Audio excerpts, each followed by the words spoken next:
नमस्कार मित्रांनो, मी आशिष भावे. मनी टॉक्स मध्ये परत तुमच्या समोर एक विषय घेऊन आलोय आणि हा खूप जिव्हाळ्याचा विषय आहे.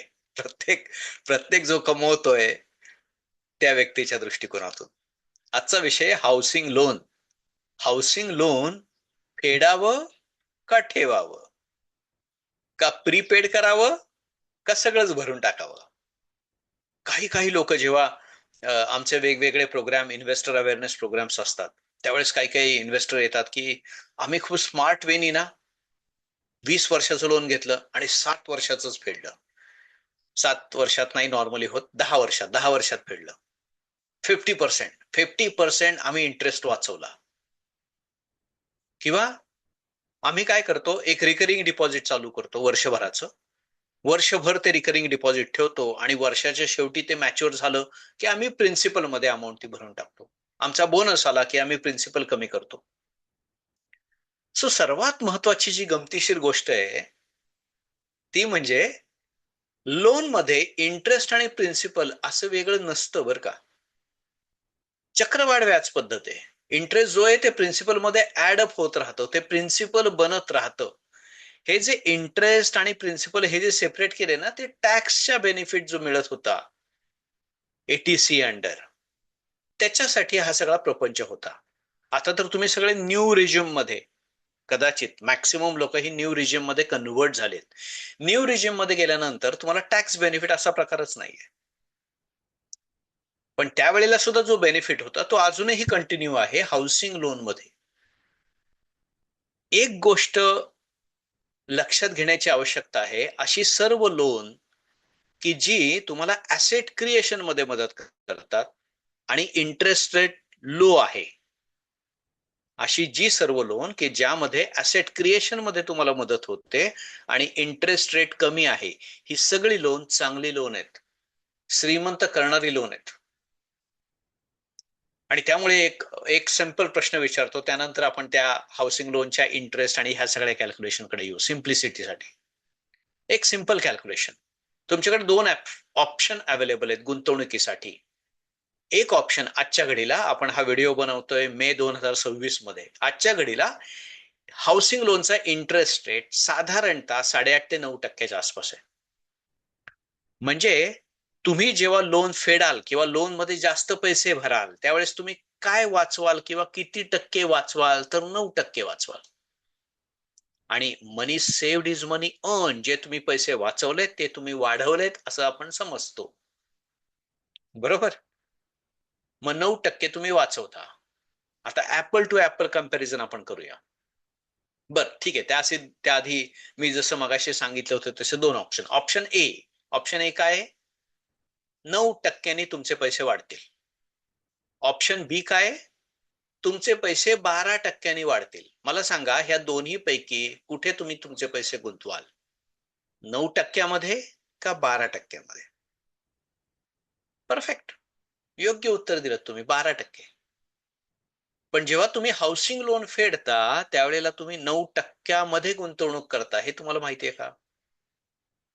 इंटरेस्ट रेट वाचवणं म्हणजे किती टक्के वाचवले तुम्ही? 9% वाचवले. बर, त्या 9%ने काय झालं? 9% तुमचे सेव्ह झाले. म्हणजे आपण मगाशी म्हणलं तसं रूल काय आहे? मनी सेव्ड इज मनी अर्न. म्हणजे तुमच्या पैशाने जे काय तुम्ही भरले त्यांनी तुमचे 9% वाचले, पण त्याच वेळेला तुमच्या पैशाची 12% ग्रो होण्याची अपॉर्च्युनिटी कमी झाली, संपली. आता मी 12% कुठनं म्हणतोय हो? ऍपल टू ऍपल कंपॅरिझन करा. 20 वर्षाचं लोन आणि 20 वर्षाची इन्व्हेस्टमेंट. 20 वर्षाची जर तुम्हाला इन्व्हेस्टमेंट करायची असेल तर तुम्ही कराल, कुठे करायला पाहिजे? फायनान्शियल मॅनेजमेंटच्या अँगलने विचार केला तर इक्विटीमध्ये. 20 वर्ष जर तुम्ही इक्विटीमध्ये पैसे गुंतवत राहाल तर तुम्हाला किती रिटर्न मिळतील? साधारणतः निफ्टीचे ऑन अन ऍव्हरेज रिटर्न आहे 11.96%च्या आसपास, 12%च्या आसपास. जेव्हा मार्केट वर असेल तेव्हा अजून रिटर्न वाढतील. म्हणजे की टॉपला मार्केट होते त्यावेळेस साधारणतः 17% आसपास रिटर्न होते. पण ते नको धरायला आपण. चलो मी म्हणतो 12% पण धरू नका, 10% धरा. एक ठिकाणी तुमचे पैसे 8.5-9% वाढणार आहेत आणि दुसऱ्या ठिकाणी तुमचे पैसे 10 ते 12% वाढणार आहेत. तुम्ही कुठे गुंतवणूक कराल? जिथे पैसे जास्त मिळतील तिथंच, बरोबर? So financial planning, wealth management, wealth क्रिएशनच्या दृष्टिकोनातून जर विचार केला, तर तुम्ही तुमचं हाऊसिंग लोन कंटिन्यू ठेवलं पाहिजे, जो ईएमआय तुम्ही घेतलाय त्या ईएमआय बरोबर. किती वर्ष? 20 वर्षाचं लोन असेल तर पहिली 15 वर्ष. कारण 15 वर्ष तुम्हाला ती अपॉर्च्युनिटी आहे. ऍपल टू ऍपल कंपॅरिझन 15 वर्षाचं इक्विटी मधली इन्व्हेस्टमेंट तुम्हाला जास्त रिटर्न देईल as compared to saving your 8.5 to 9%. मग नंतर परत ऍपल टू ऍपल कंपॅरिझन शेवटची 5 वर्ष. मग 5 वर्षामध्ये इक्विटी हा ऍसेट क्लास चांगला आहे का इन्व्हेस्टमेंटला? नाही. मग कुठला चांगला आहे? Fix deposit, debt instrument. But debt instrument 9% पेक्षा 8.5% पेक्षा जास्त व्याज देऊ शकतं का? नाही देऊ शकत. म्हणजे हाऊसिंग लोन 20 वर्षाचं 15 वर्ष चालवलं पाहिजे आणि शेवटच्या 5 वर्षामध्ये फेडायला पाहिजे पटकन. मग अशी पण स्ट्रॅटेजी करू शकता तुम्ही. जे काय तुम्हाला ऍडिशनल ईएमआय भरायचं आहे, जे काय तुम्ही बोनस मिळणारे, जे काय करणार आहात, ते सगळे तुम्ही इक्विटी बेस्ड इन्व्हेस्टमेंट मध्ये इन्व्हेस्ट करू शकता.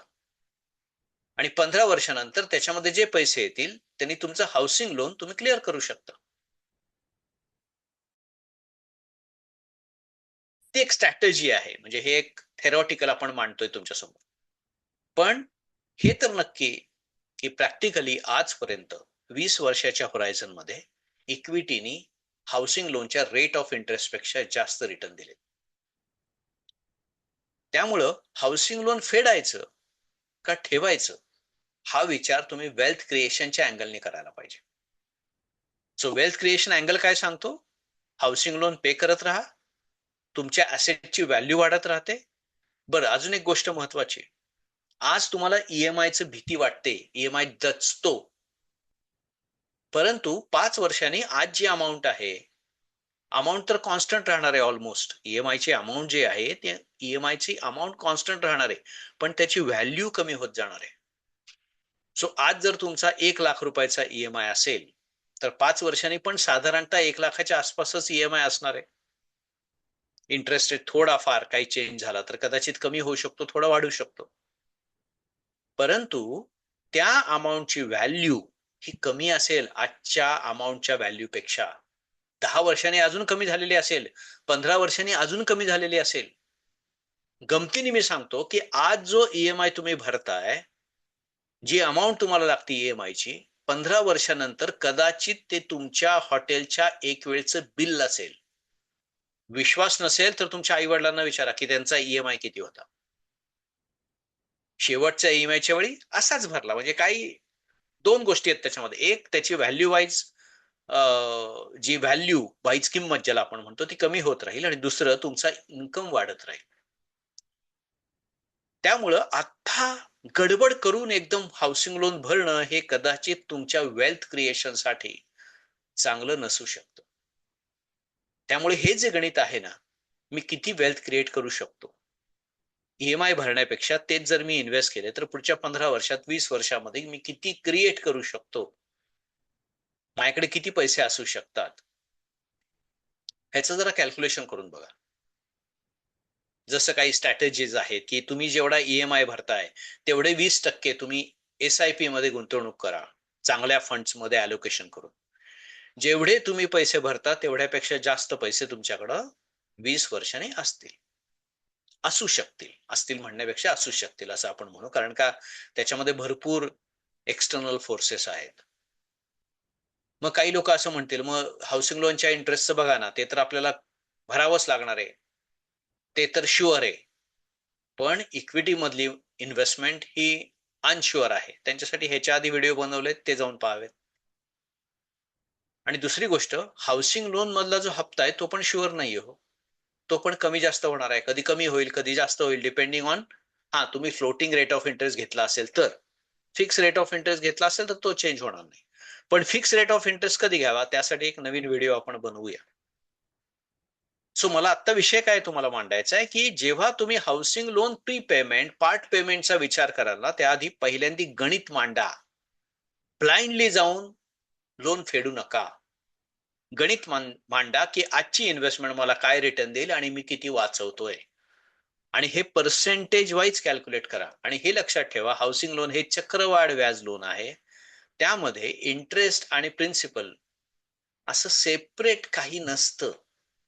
इंटरेस्ट जो असतो तो अक्युमुलेट होत राहतो, प्रिन्सिपल मध्ये येतो आणि तो प्रिन्सिपल मध्ये येऊन अजून इंटरेस्ट तुमचा वाढत राहतो. म्हणून ते इक्वेटेड मंथली जे इन्स्टॉलमेंट बनवले त्या सगळ्या दृष्टिकोनाचा विचार करून, सगळ्या गोष्टींचा विचार करून केलेला आहे. आणि त्यामुळं पहिल्यांदा तुमची फेडायची रक्कम खूप मोठी असल्या कारणानं इंटरेस्ट पहिल्यांदा तुमचा जास्त जातो. जेव्हा तुमची फेडायची रक्कम कमी कमी होत जाते तेव्हा इंटरेस्ट पोर्शन कमी होतो आणि प्रिन्सिपल वाढतं. हा सिंपल हिशोब आहे.